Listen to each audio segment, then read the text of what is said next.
Okay, let's hear. I am John F. Kennedy, and I will tell you some stuff about my life.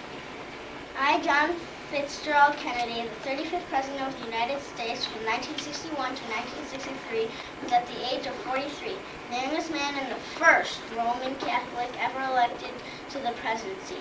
I am rich, handsome, elegant, and articulate. Rich, handsome, elegant, and articulate. I love it. I am greatly admired at home and in other countries. My early life. I was born in Brookline, Massachusetts on May 29, 1917.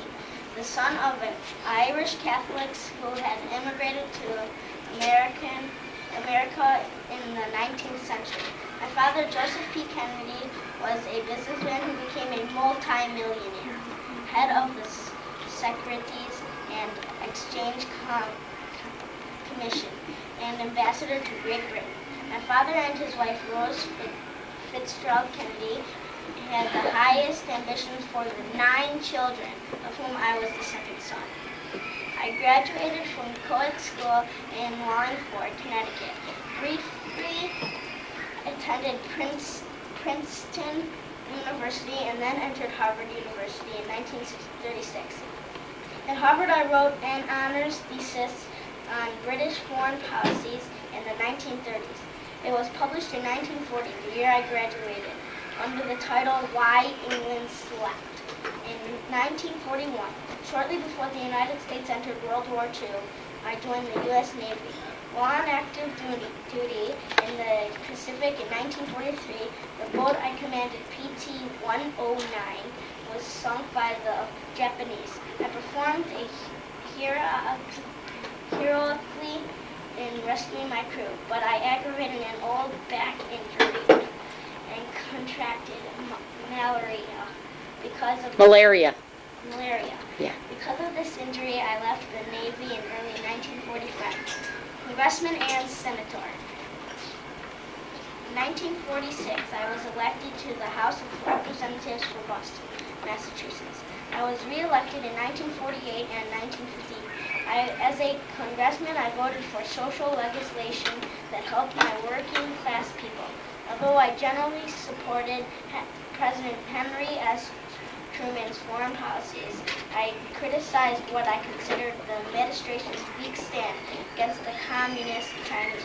I continued to push for a strong anti-communist foreign policy throughout my career.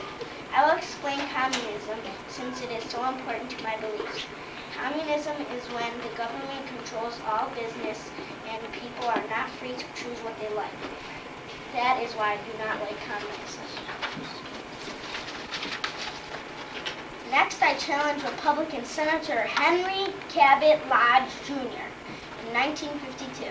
Although the Republican president candidate Dwight D. Eisenhower won in Massachusetts as well as the country as a whole, I showed my remarkable vote getting upheld by defeating Lodge for good. A year later, on September 12, 1953, I married Jacqueline Bouvier.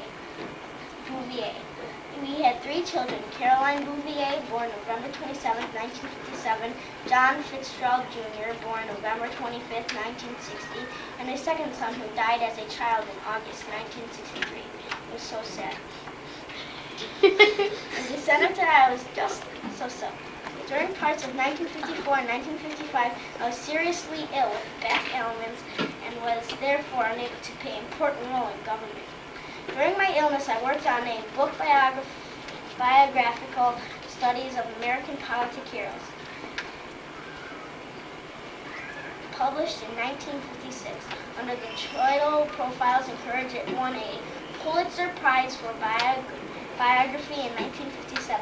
The Pulitzer Prize is a very special award where people from all over the world can win for their accomplishments in writing, medicine, and other things. Like my earlier book on English foreign policy, it revealed my admiration for strong political figures. This I became famous for during my presidency. In 1956, I was unsuccessful in running for the Democratic vice president. Thereafter, I set my sights on the presidency, especially after my re-election in the Senate. in 1958. I continued during these years to support a firmly anti-communist foreign policy. By 1960, I was one of the many Democratic people trying to become the candidate for president. I put together a well-financed, highly organized campaign and won on the first ballot. As a Northern and a Roman Catholic, I recognized my lack of strength in the South, and so I chose Senator Lyndon Baines Johnson of Texas as my running mate. I also performed well in a series of television debates with my Republican opponent, Vice President Richard M. Nixon. I promised her defense policies in progressive health, housing, and civil rights program. My program was called The New Frontier. I promised to help the nation make more money. Presidency. I won the election, yeah, but by a narrow margin. Many of my programs were never passed and were left to my successor, President Johnson, to try to accomplish in 1964 and 1965. My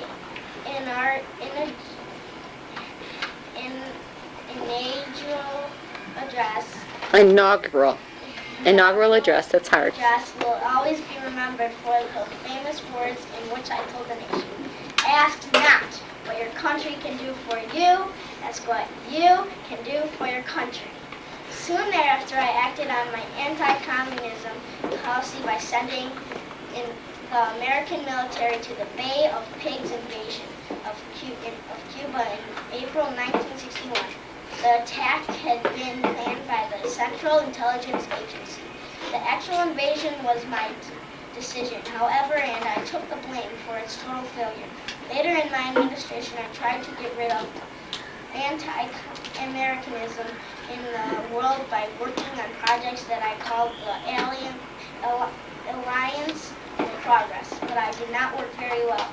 The Peace Corps program was developed with familiar goals in mind. My chief enemy overseas was the Soviet leader Nikita Khrushchev. As early as June 1961, the two of us talked in Vienna, Austria, but the meeting only made the Soviet-American hostility grow. Khrushchev threatened to sign a treaty with East Germany that would have given the East Germans control over the access routes to Berlin.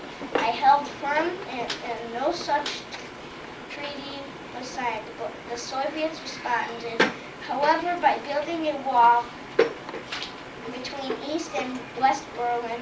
I used the crisis to request from Congress to receive more money for defense. By far the hardest overseas confrontation of my presidency occurred with the Cuban Missile Crisis.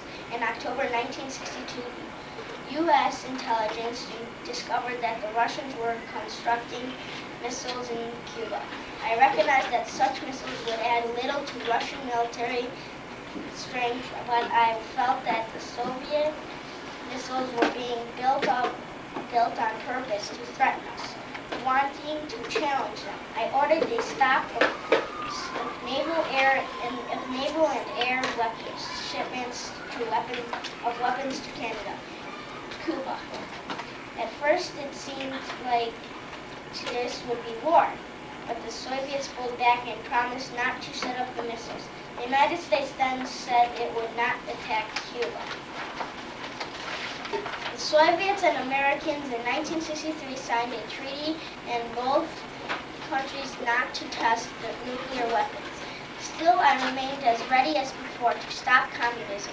I continued to build up American defenses and added more military and aid to South Vietnam, where revolutionary forces were increasing active.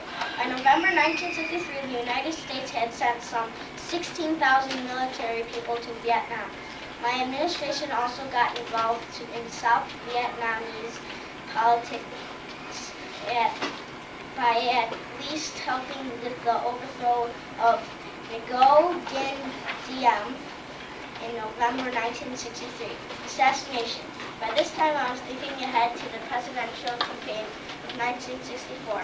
In order to promote cooperation between fighting people within the Democratic Party in Texas, I traveled there in November 1963. While driving in a motorcade through Dallas on November 22nd, I was shot in the head and died with me. President Johnson appointed the Warren Commission to investigate the assassination.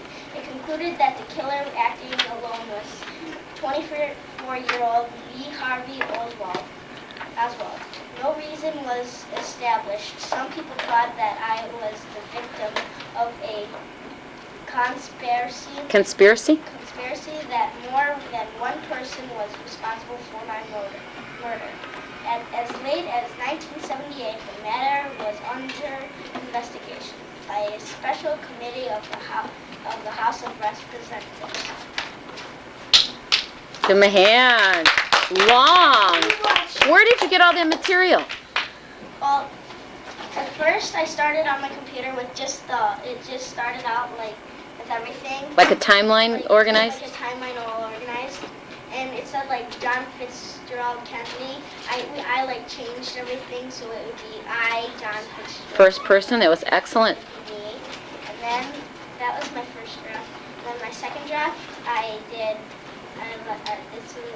this was my second draft.